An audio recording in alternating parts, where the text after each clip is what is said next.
Hey guys, and welcome to Petrol Ped, and welcome to the Channel Tunnel. We are literally just about to go underneath the English Channel, and I thought I would bring you along on a bit of a road trip. I am in an absolutely stunning Land Rover Defender 110, thanks to my very good friends at Hendy Land Rover Southampton. And we're going to take this car on a bit of a road trip and use it for what it's meant to be used for. We've got loads of stuff in it. I've got the two dogs with us, I've got Mrs. Petrol Ped with me, and we're heading on a bit of a French trip. We're going all the way down to Provence first of all, to my beloved Mont Ventoux, and then we're going to go from there up into the French Alps and try and find some snow. So I thought you'd like to come along on this adventure.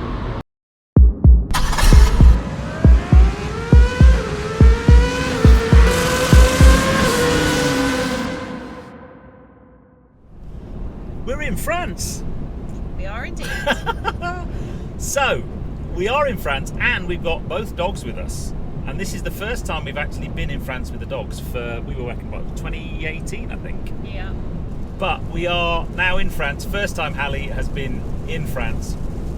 So where are we going? What are we doing? Well, we are on our way now to a midway point near Dijon, the Chateau de Solon, which is, I think, where we stayed when I came to do the Mini's Turin Italian job recreation. Nice. I think you found it, and then I went, that sounds familiar. And that is a mere 564 kilometres. Yeah, it's a nice short drive. We're on this road for 251 kilometres before we turn off. And then from then tomorrow we're going all the way down to a hotel at the foot of Mont Ventoux, where we stay for New Year. And then the main reason for this video is after that we're then going to take this Defender up into the Alps. We're going to go and find some snow. So I won't bore you too much because this is a very long journey. It's only 4.5 hours. Yeah. We are sharing the driving. I'm quite lucky I'm actually driving this car right now, aren't I? Well, you know, got to give you some opportunity. We've already done quite a lot of miles in this car this last couple of days, and I've only driven it about 3 times. You quite like this car, don't you? It's very nice. Good. Cool. Well, we're going to concentrate on driving.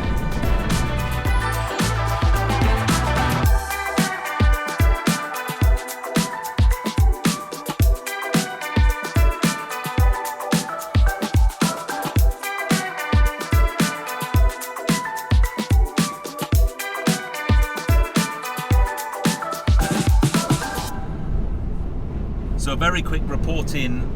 It's nearly getting dark now, so I won't be able to do any more filming after probably 10 minutes or so. We've still got 142 kilometres to go, just over an hour. Mrs. PP has been driving. She's concentrating on her driving, so she told me to not put her on camera. The girls are still fast asleep. We stopped for fuel. They had a bit of a leg stretch and a use of the ablutions. Yeah, we're all good. So we're looking forward to our stay in the chateau this evening, and I will catch you back up again tomorrow when we're on our way from Dijon down to Avignon.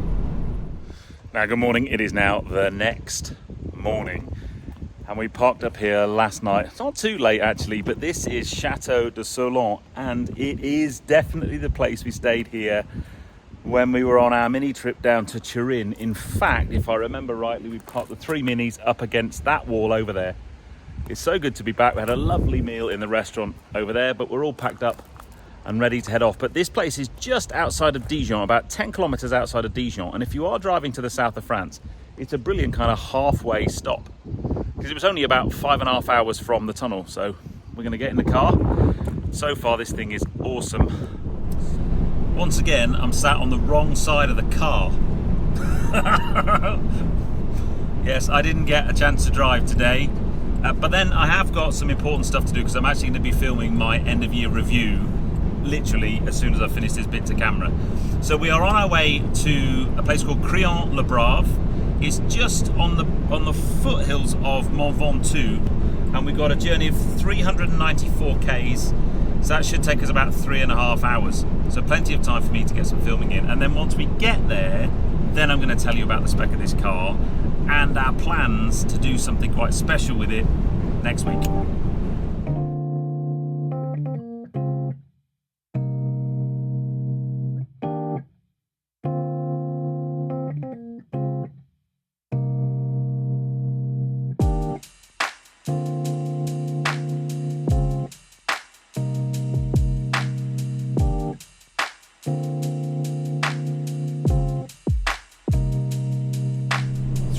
20 minutes later, she's still driving.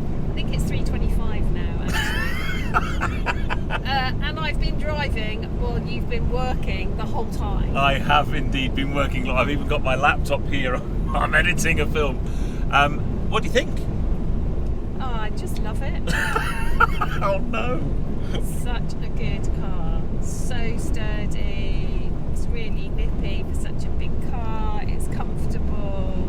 I feel incredibly safe in it. Yeah. It's great. And yeah, we could order one when we get back. No thanks, it's fine.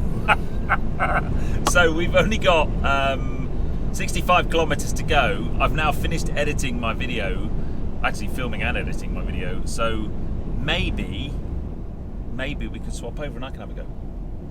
If you like. Now turning off. Oh, look. Yes. Oh, actually, He's indicating. Only just. Stop being miserable. You've been driving for like 10 minutes. At least I'm driving. Oh, God. But look, there it is. There's my mountain. Yes, for the 10th time. It's big, isn't it? And how many times have I said, I can't believe I cycled up that 3 times? I've Look. lost count. Have I told you that I cycled up that 3 times?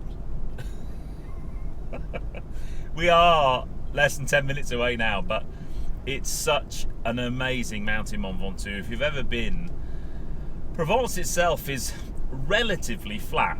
It's pretty bumpy, but out of the middle of it rises the Giant of Provence. It is a massive mountain, just a smidge over 1,900 meters. And actually in the winter there's a ski station at the top. I don't know whether there's snow on top of it this time of year. The tree line stops and then it has this amazing kind of chalk landscape. It's like a moonscape, but it doesn't look like there's a huge amount of snow on it yet, but we are still quite early in the season. But yes, not long till our arrival at Courchevel.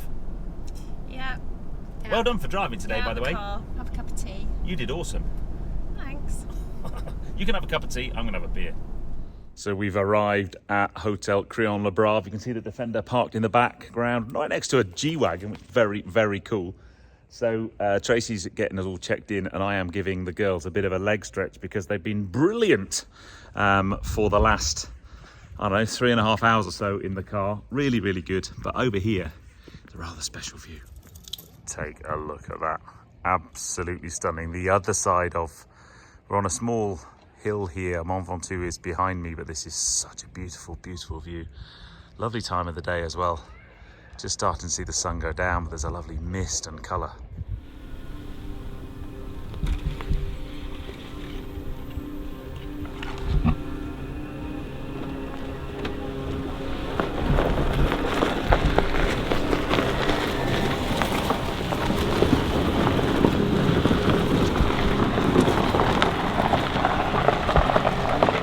So spring forward a couple of days and I've brought the Defender out into the wilds to talk to you a little bit more about the spec of this particular car. And what a landscape. I ran through here yesterday. It's an old deserted quarry. And as I came past this bit, I went, that's it. That's where I'm bringing the car tomorrow. But I think you'll agree, this looks like an awesome spec, but more on that in a moment. In terms of the new Defender, I've wanted to get my hands on one since they came out, but just haven't managed to do it up until now. And I've been so excited to drive this car. Both me and Mrs. Petrol Ped are big Land Rover fans. We've had Freelander, we had Discovery 3, which was still one of our favourite cars we've ever owned.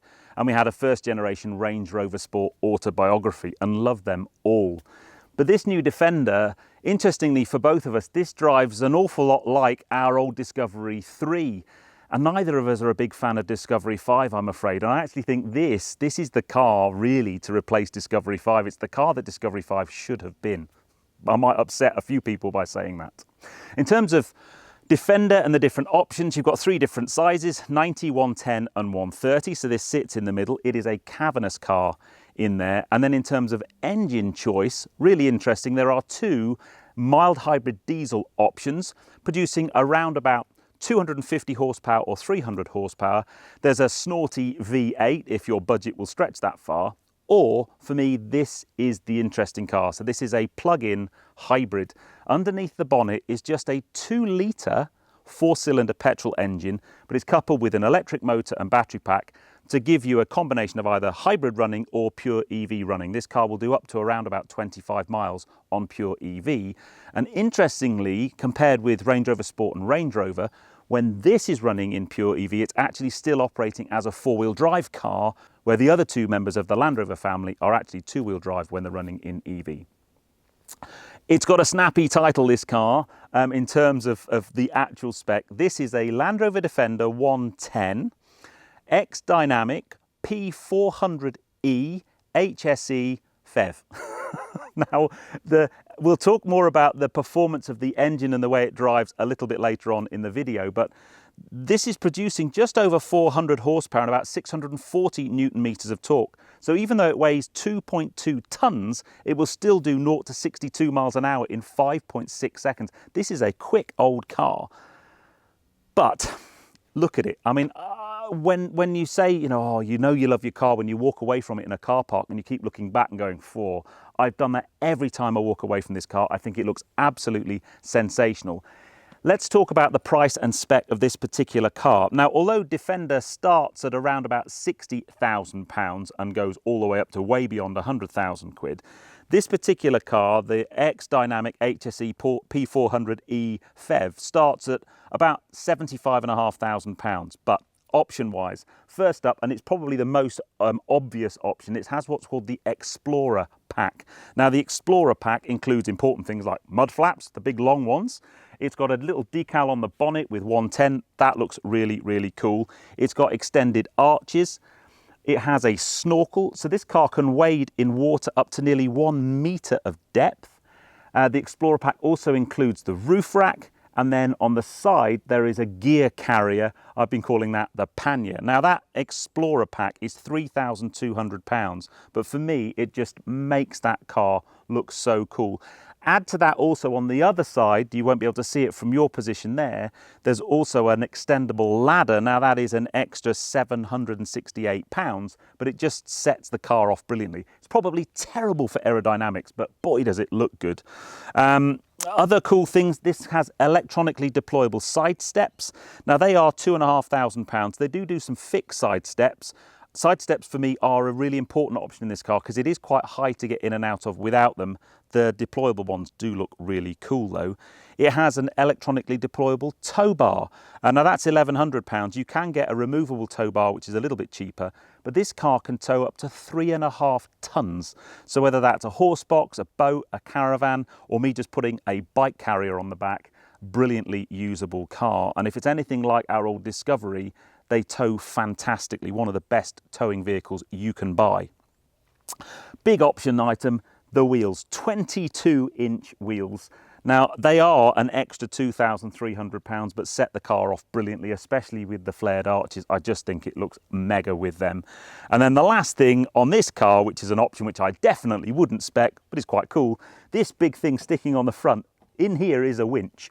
So the winch is 3,200 quid. But unless you're going to be going hardcore off-roading, complete waste of money, unless you just want it for aesthetics and a boast down the pub with your mates. Now, all of that means that this car, as spec, is around about £92,000, which is a lot. Unfortunately, that means it's a lot. And I'm thinking, how can I have one of these in my life? I have spec'd an SE PHEV to around about £85,000, but they're still big, big money. But the important thing is, how does it drive? Well, to test the driving, we're actually going to drive some 300 or so kilometres from here up into the Alps to Meribel, where hopefully we're going to find some snow. Because although it's in the kind of about 18 degrees Celsius here in Provence today, it's actually snowing in Meribel. So let's jump in the car and drive to Meribel, and then when we get there, we'll talk about how this thing drives, because it drives beautifully.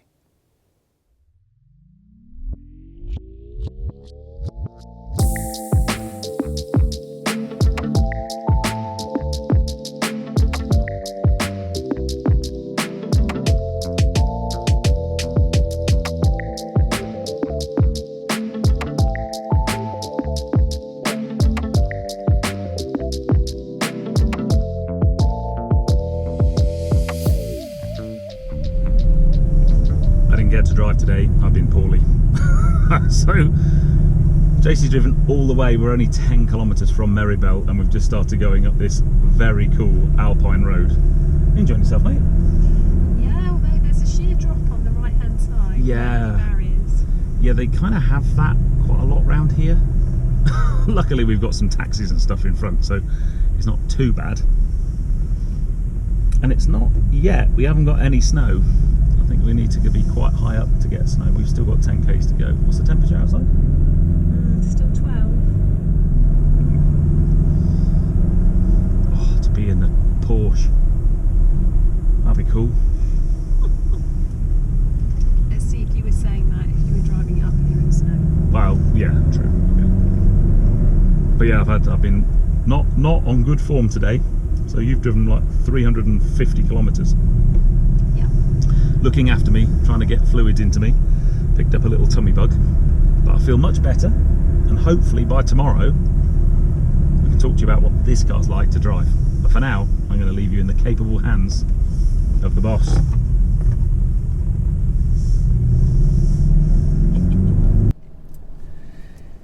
It is the next day and I am feeling much better. So much so I'm actually being allowed to drive. Thanks. No problem.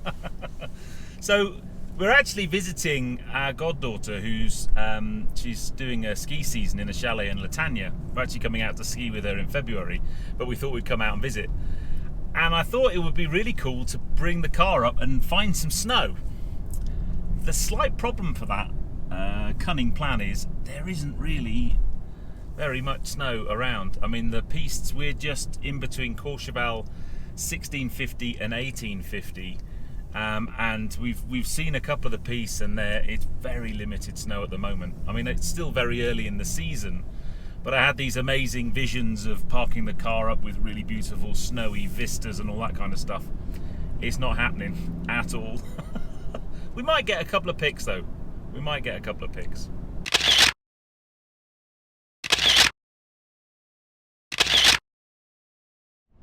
So we are on our way home. Snow driving just didn't happen because there wasn't any snow, and we are now on our way to the Eurotunnel terminal at Folkestone, which is a mere 897 kilometres away. But I thought I'd talk briefly about what this car's like to drive. We've both been massively impressed with it. We certainly wouldn't have done this trip with the original Defender. I've been a big fan of series Land Rovers and Defenders. I've always thought they look cool, and I've always hankered after one, especially a short wheelbase Defender 90, but they aren't great to drive. This though, this doesn't drive like a Defender. This is far more like Discovery for me. A couple of questions I've had on social since I've had the car. A lot of people have been asking about the roof rack and the appendages, the side pod on one side and the ladder on the other. Do they make lots of noise? It's fair to say there is noise in here, but not nearly as bad as I thought it would be. They've clearly engineered out any whistle. You can just hear some air noise on the outside of the car, but not a great deal more than you would do in a big SUV anyway. Drive-wise, there's three different modes of driving in this car. Let's briefly talk about those. So it is a plug-in hybrid and it has a pure EV mode, and you can drive this car, I think realistically you're looking at probably 25 miles of pure EV range, and you can do that at a speed beyond the national speed limit. But that does certainly, for very short journeys, for a short commute, would make this car brilliant. You can then run it in a hybrid mode, and as that suggests, you've then got the motor, which is only a little 2-litre 4-cylinder, and the hybrid system combining together to produce just over 400 horsepower. And believe me, when that happens, it is a punchy car. This car weighs 2.2 tons and it will still do 0 to 62 in just a smidge over 5.5 seconds. It's phenomenal, really. The only challenge with that in the hybrid mode is it does start to consume the battery quite a lot. So if you had a journey that was maybe an hour in hybrid mode, then that's certainly going to be, you're going to have a lot of performance, a lot of power, but you are going to decrease or deplete the battery pack. The final mode is save, and to be honest, that's the mode we've been in the most. Now, what Save does, it doesn't stop hybrid drive altogether. You'll still go into hybrid in slow-moving traffic. If you really deploy the accelerator quite hard, it will jump into hybrid drive, but it tries not to do that. But what it doesn't do, which is what I thought it would do when I picked the car up, is recharge the battery pack. You do get some recharge on the battery pack, but that's coming from regenerative braking. So interestingly, when we drove from Provence up to the Alps, unfortunately I kind of didn't get the car charged overnight. I was poorly and I forgot, and we literally had 0 range on EV left, and over a 300 kilometre drive we only recuperated, I don't know, 5 to 10 kilometres. It wasn't great at all.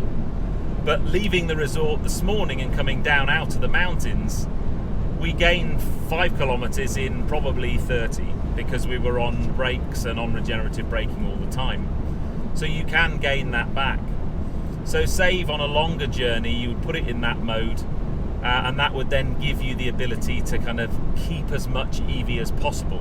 I've got to say, those mountains with the sun rising this morning is just simply beautiful. So the hybrid drivetrain on this car I find just really, really interesting. I think some people will just prefer the diesel altogether, some people will just want a snorty V8, but for me, I'm a big fan of hybrids.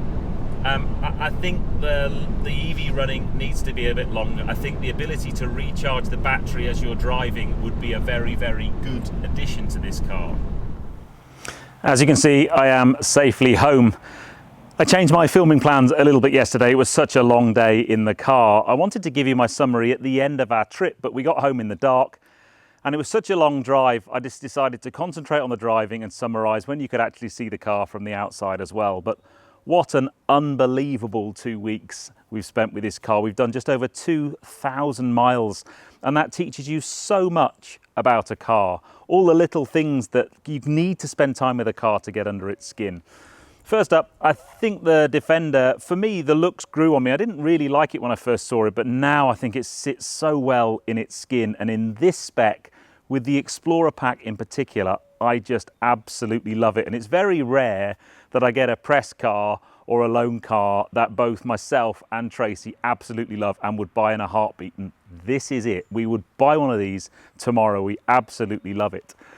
Couple of things, let's just talk about the things that I've learned. First off, the spec. So the Explorer pack, the roof rack, the gear carrier, the ladder, the snorkel, they all look amazing. I'm sure they do terrible things for the aerodynamics. I'll talk to you more about the fuel economy we've experienced in a moment. But I just think they look fantastic. This car gets so many looks, so many thumbs up, so many comments.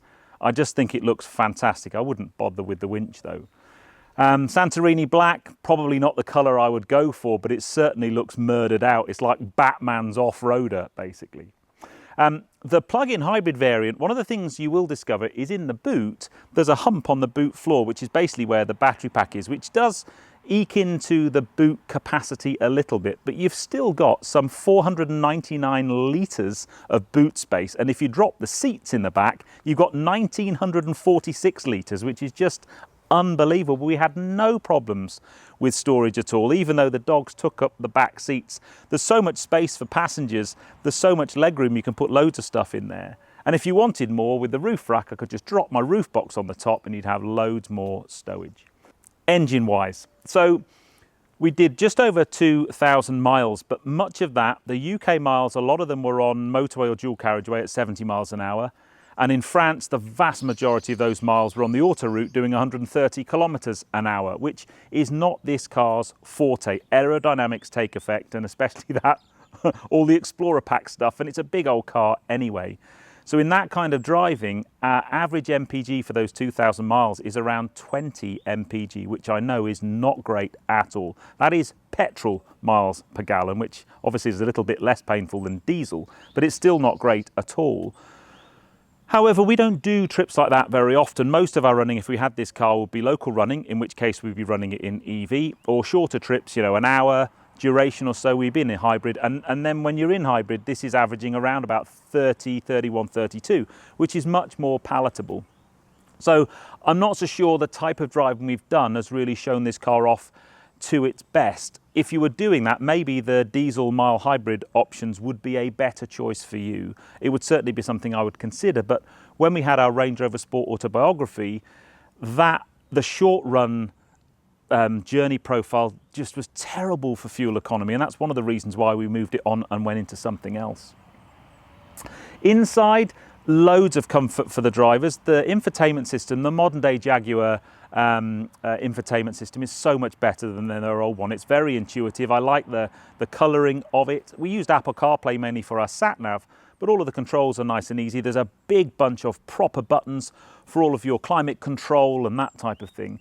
The one thing I think it could do with, or does miss, is the different off-road drive modes. To select those, you have to go into the touchscreen. For me, I'd like those on a big rotational dial or some proper buttons. I just think it would look much, much better, a bit more utilitarian. There's loads of stowage spaces for cups and bottles and gear and stuff. So all in all, if you're going on a long road trip, it's a brilliant place to do it, and very, very comfortable. So yeah, it's going to be sad to take this back. I need to say a massive thank you to Hendy Group, and in particular Hendy Jaguar Land Rover of Southampton, for lending us the vehicle for the last couple of weeks. It's been a real experience to spend time with this car, but head on down to their showroom in Southampton. It's just near the airport in Southampton. This is their 110 demonstrator, so come and have a look at this car, take it out for a spin yourself and experience it. But they've got some beautiful cars in their showroom, and if you pop down there, make sure you say that I said hi. But before I take it back this afternoon, I think it only fair that I give it a wash, because it is absolutely filthy. It's covered in road grime and salt. I mean, it looks cool dirty, but I think I best give it back clean. Anyway, I hope you enjoyed that. If you did, give me a thumbs up. Comments below are always welcome, and if you haven't done so already, please subscribe to Petrol Ped for plenty more content to come, and I'll see you on the next film, guys. But you take care. Drive safe.